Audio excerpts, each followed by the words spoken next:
Entonces, como tal, tenemos que el concepto de la salud es el equilibrio dinámico que mantiene la composición, estructura y función de un organismo. Les había comentado que si algunos lo quieren escribir 10, 15 veces, 20 veces para que se les quede bien grabado, es según la OMS, ¿ok? Que es el estado de completo bienestar físico, mental y social, no solamente como la ausencia de enfermedad o invalidez, que es cualquier profesional de la salud tiene que saber este concepto para poder aplicarlo, que no solamente es estar enfermo, sino también estar holísticamente bien mentalmente y en mi entorno social. Existen otras definiciones, como el microbiólogo Dubos, que dijo que el estado es un estado de adaptación al medio y la capacidad de funcionar en las mejores condiciones a este.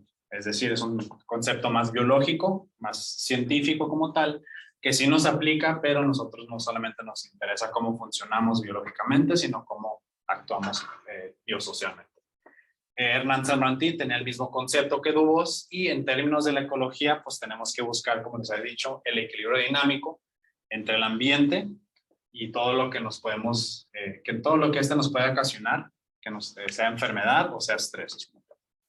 Entonces, como les dije, si se tienen que aprender alguno, por decir que palabra por palabra, es según la OMS. Entonces, ¿qué es la OMS? La OMS es una institución internacional que se fundó después de la Segunda Guerra Mundial, en 1946, que se especializa específicamente en los aspectos relacionados a la salud. Y en su declaración de principios, dice que todo el mundo tiene que el goce del más alto grado de salud que se pueda lograr. Entonces, esto lo integraron a sus derechos fundamentales, la constitución entera de la OMS, y dicen que todos tenemos que tener salud sin importar la raza, nuestra constitución física, religión, economía, política o nuestro entorno social. O sea, desde el país más rico con la persona más rica hasta el país más tercermundista, la persona más pobre. Entonces, algunas personas dicen, ay, pues es que la OMS no ayuda a nivel internacional. Pues sí, porque sus recursos están siendo alocados, obviamente, a los países o a las poblaciones que tengan menos recursos. Por eso siempre se ve que la OMS, ¿dónde está? Pues está en los rincones más alejados de África, de Asia del Este, etc. En la conferencia de 1978 de la OMS, que se llamaba la Alma Ata, fue aquí que por primera vez se creó el término de atención primaria. La atención primaria como tal busca no solamente que los pacientes acudan a este tipo, o sea, que busquen ayuda cuando ya estén enfermos, sino prevenir esa enfermedad. ¿Cómo lo hacemos? Teniendo actividades preventivas, educativas y asistenciales. ¿Los niveles de atención y prevención son distintos? Sí, y lo vamos a ver más adelante. Hay niveles de prevención, que es primario, secundario y terciario, pero también hay niveles de atención, que es el primario, secundario y terciario. Lo vamos a ver más adelante. Muy buena pregunta. Entonces, al final de esta conferencia, ¿qué dijeron? Pues, ¿cuál es el propósito de que todos tengamos ya el poder ejecutivo a nivel de la OMS? Que la salud esté al alcance de todos los individuos, así generalmente. A nivel más nacional, en el Diario Oficial de la Federación, en 1983, salió una cláusula adicional en el artículo 4, que dice que a la Constitución mexicana, que dice que toda persona tiene derecho a la protección de la salud y la ley definirá las bases y modalidades para el acceso a estos servicios de salud.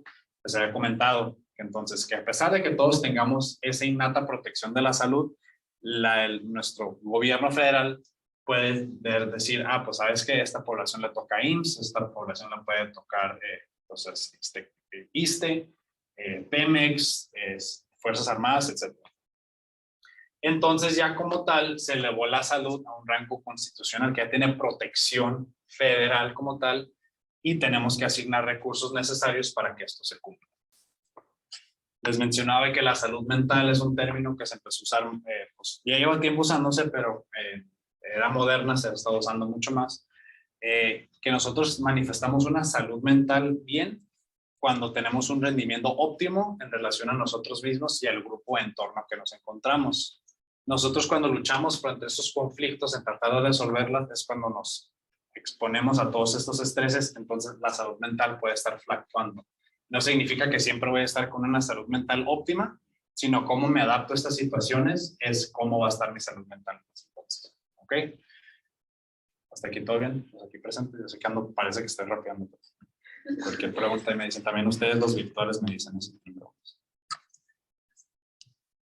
Entonces, con esto vamos a pasar a lo que es bienestar, que es una adaptación dinámica, como les había dicho, que nos sentimos bien cuando nos estamos adaptando a nuestro medio físico, biológico, social. Entonces, ustedes, por ejemplo, cuando están entrando a la universidad, en su primer día y su primera semana de primer semestre de su carrera, van a estar muy estresados porque van a decir, ching, pues ya llegué aquí, ¿ahora qué sigue? ¿No?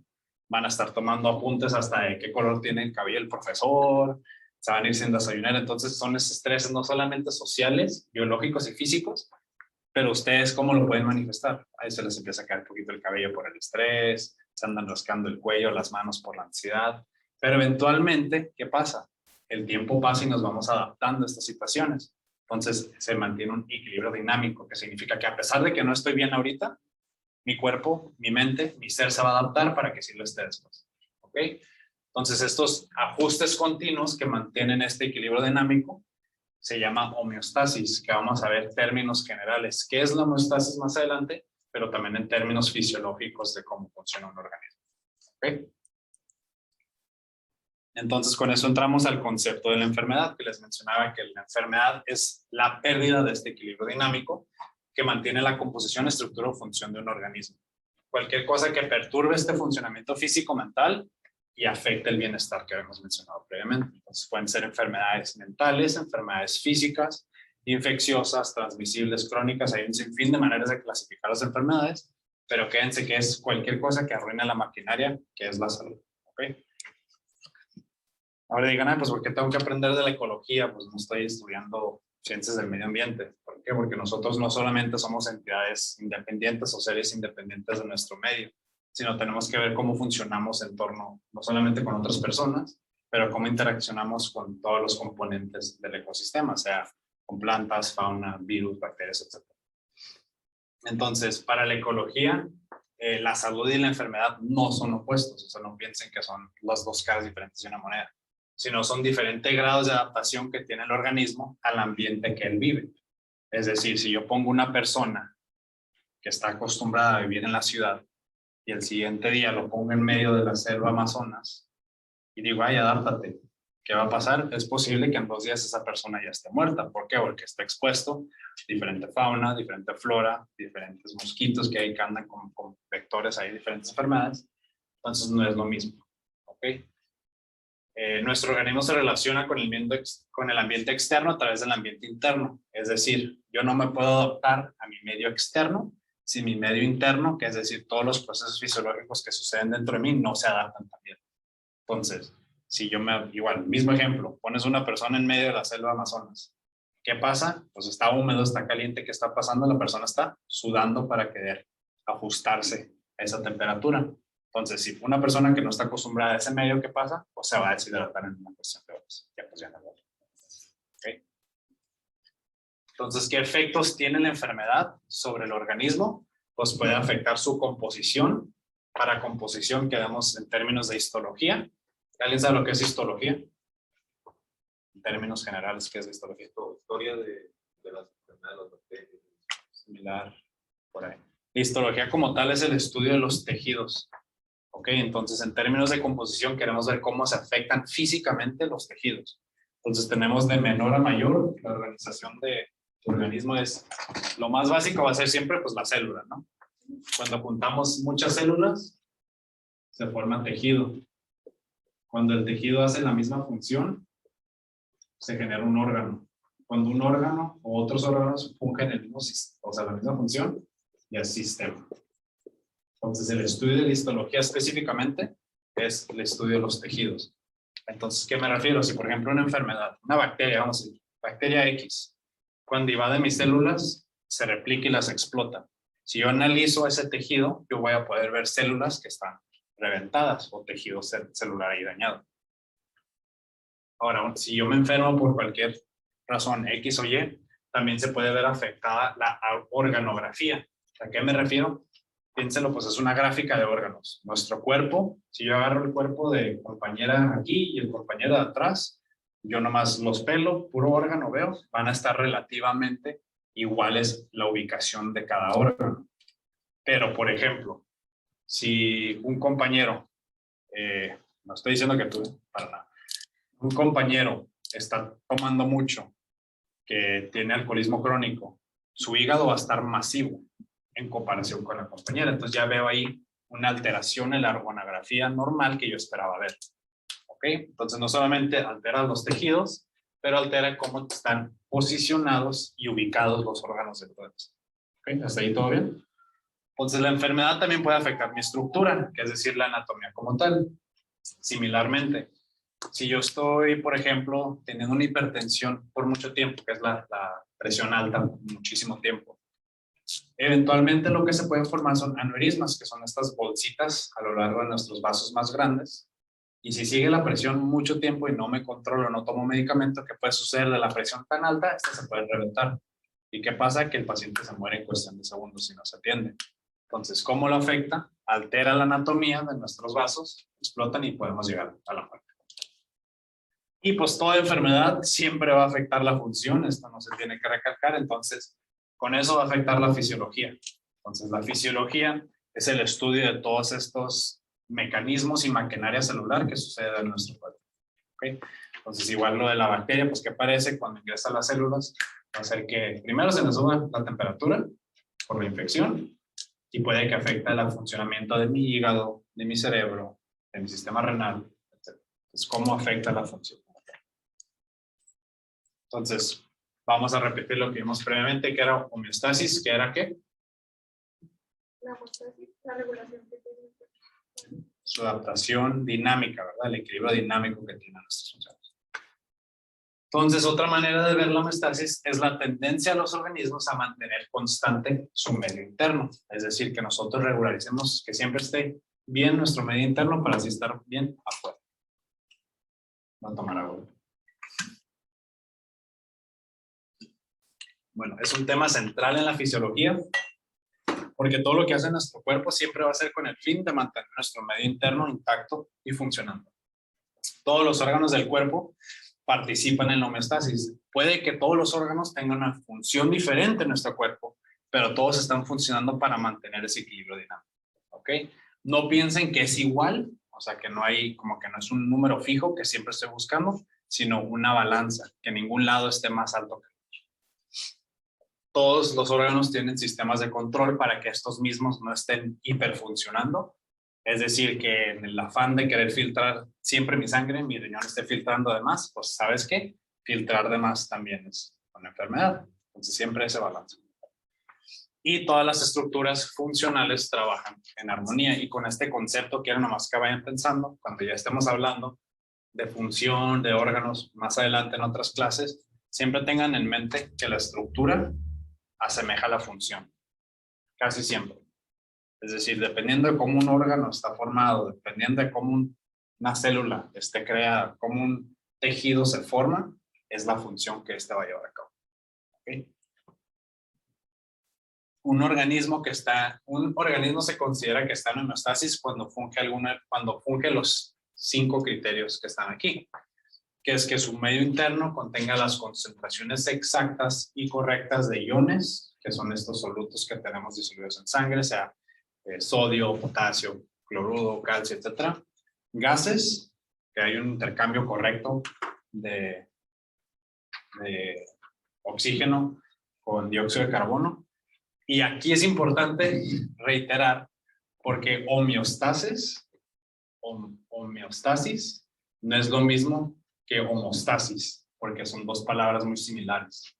¿Ok? El segundo que mencioné, la homostasis, es el intercambio directo de oxígeno con dióxido de carbono.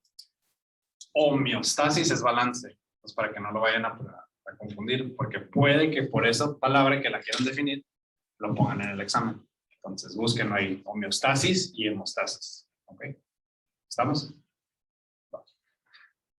El organismo tiene que movilizar su medio interno. ¿A qué me refiero? Pues cada célula haz de cuenta que es una bolsita, es un globo de agua que tiene que regularizar qué tanto agua está saliendo y entrando, y nuestros órganos también tienen que movilizarlo correctamente.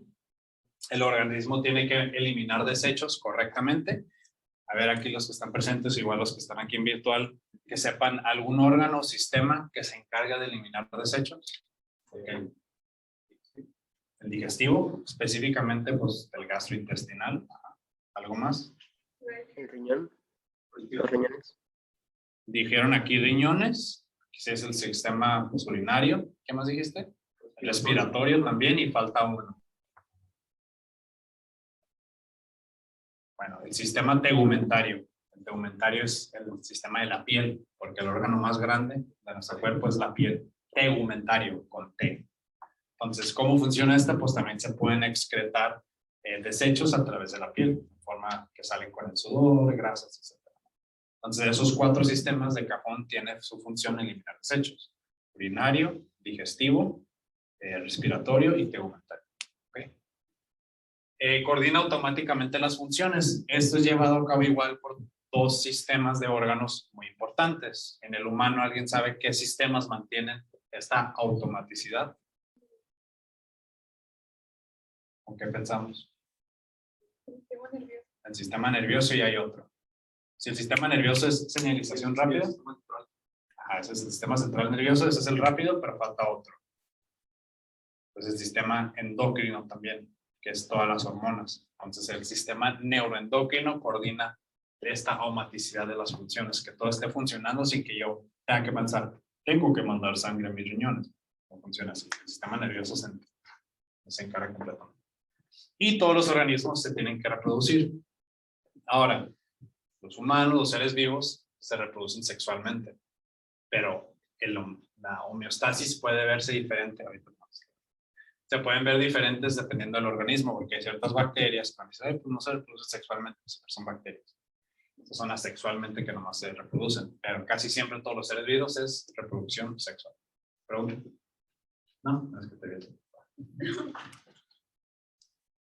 Entonces vamos a ver un ejemplo, cómo funciona la homeostasis como tal activamente. Pues tenemos que la temperatura corporal relativa siempre vamos a querer 36.5. Al final vamos a hablar de signos y síntomas, lo que también viene en el examen, pero para este ejercicio 36.5 es lo ideal, centígrados.